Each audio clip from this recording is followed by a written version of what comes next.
Okay, let's be brutally honest here. While H1Z1 was technically the first proper Battle Royale game out there, and while at one point it was one of the most played games on Steam, lately it's just kind of died on its arse. There are many reasons for this fall from grace, the unstoppable juggernauts that are PUBG and Fortnite being the obvious ones for sure, but also, for a long old time, the combat just felt kind of, I don't know, wonky. And after Brendan Green left for greener pastures, there was a point where progress on the game just seemed to grind to a halt.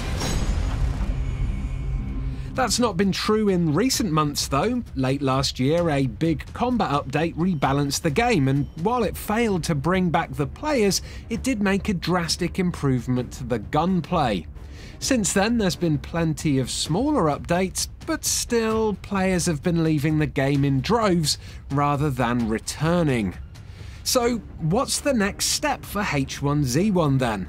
Well, surprise surprise, the game has just launched out of early access, and as an extra little treat, Daybreak has added in a brand new game mode called Auto Royale, which they reckon will bring back the old crowd, whilst also tempting a load of new players to try it out as well.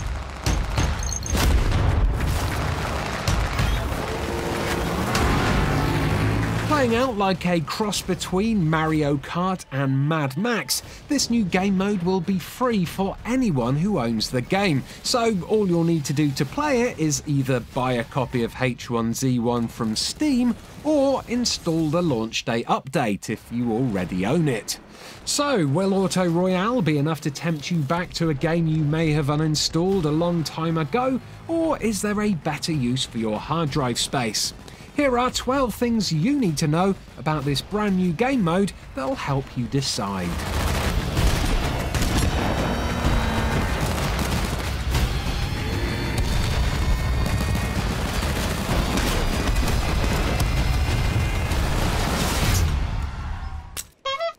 Before we get into Auto Royale properly, it's also worth quickly pointing out that this mode isn't the only new addition to H1Z1 now that it's bust out of early access. The standard Battle Royale mode has also received a number of smaller updates, including a revamped airdrop system, a brand new mini-map, new animations for things like diving out of vehicles, and most notably, the new tactical deployment feature. In the past, at the start of each match, players of H1Z1 just got dumped at a random point somewhere above the map. With this new update, players who are queuing up for the game will now get to decide where on the map they want to parachute into. Plus, they'll also get a heat map that shows where other players are jumping in, something that'll allow people to dynamically choose where they want to spawn. This is something that can be changed up until the last 10 seconds before the match starts, and it's a welcome new addition to the game mode.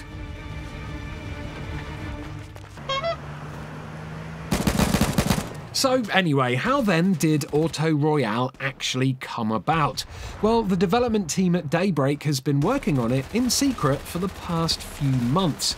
According to Anthony Castoro, the general manager of H1Z1, it all started whilst the team was working to implement a system where players could, in team modes, lean out of the windows of a vehicle and shoot. Before now, passengers could shoot from the insides of vehicles, but they would remain seated when doing so.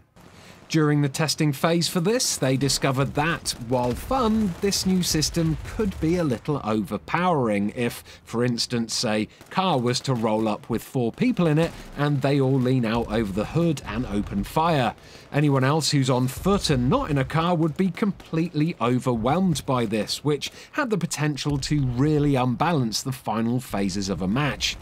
The devs decided it was so much fun though that they really couldn't get rid of it, so they tried putting it in its very own game mode.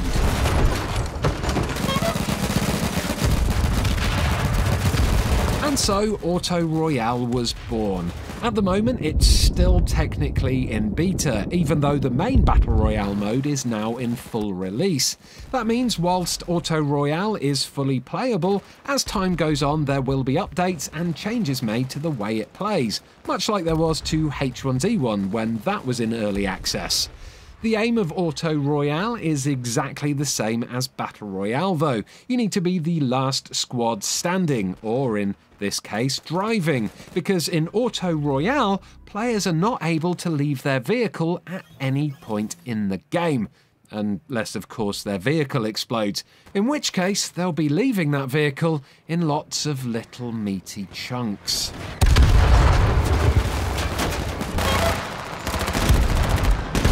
Each match of Auto Royale features up to 30 teams of 4 battling it out to be the last vehicle standing. At the moment, this means the game is only playable in squads mode, with 1 player driving and 3 others shooting, although Daybreak is considering bringing out a duos mode if Auto Royale proves successful enough and they see significant demand for it. During each match, team members can swap seats, meaning players can take it in turns to drive the car if, say, the current driver needs a break to heal up, or if they're just super bad at driving and keep crashing into stuff all the time, like I do.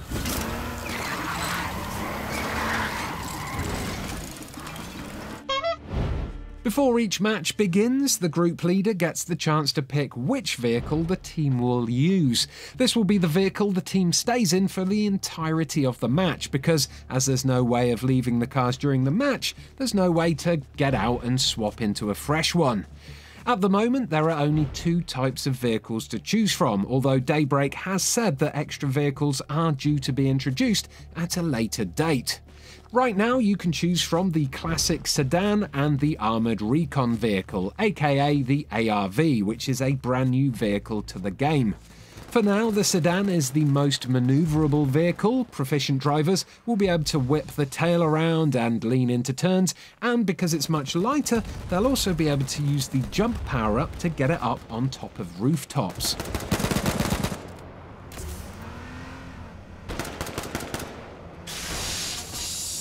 The ARV, on the other hand, is heavier, but to balance that out, it's easier to drive and it does have more health, although on the flip side, it is a much bigger target.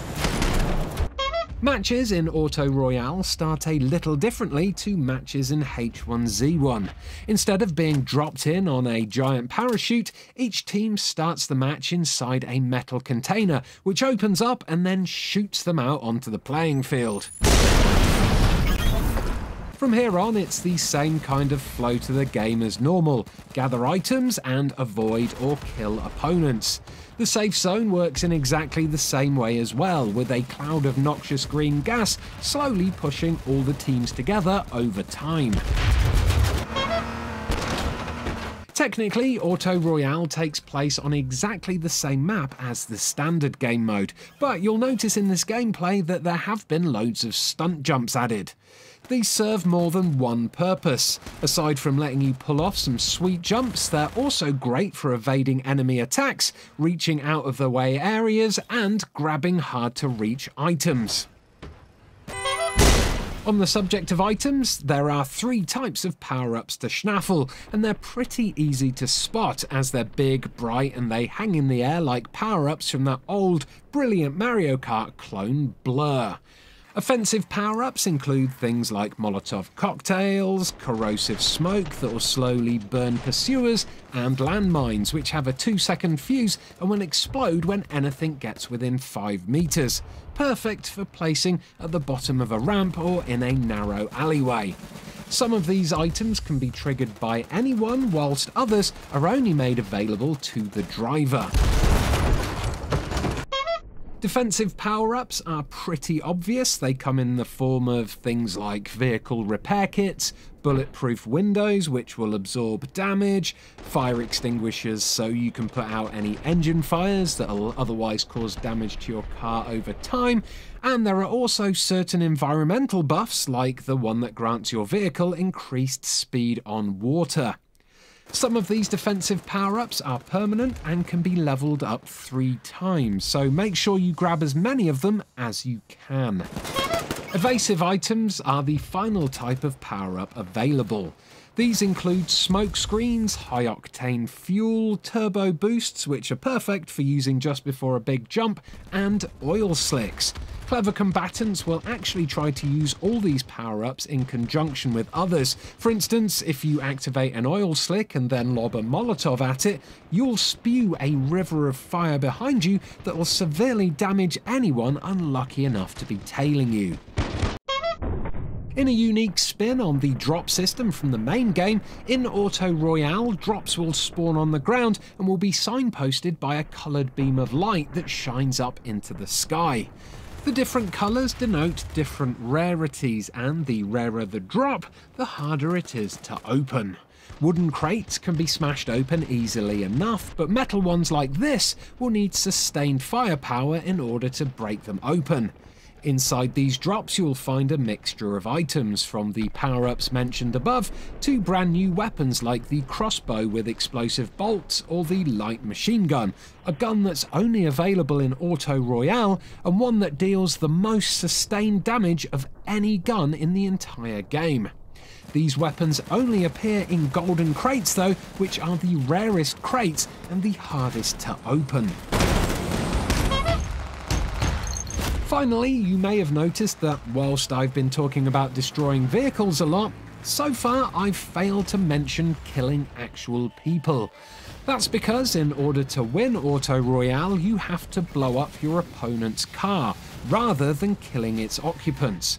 Shooting players enough to reduce their health to 0% will actually only incapacitate them, leaving them unable to shoot or drive for 10 seconds.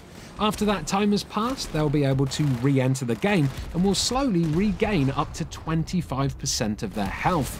Incapacitate all of the occupants and then you can just hammer the car with bullets until it explodes, resulting in a lovely fireworks display.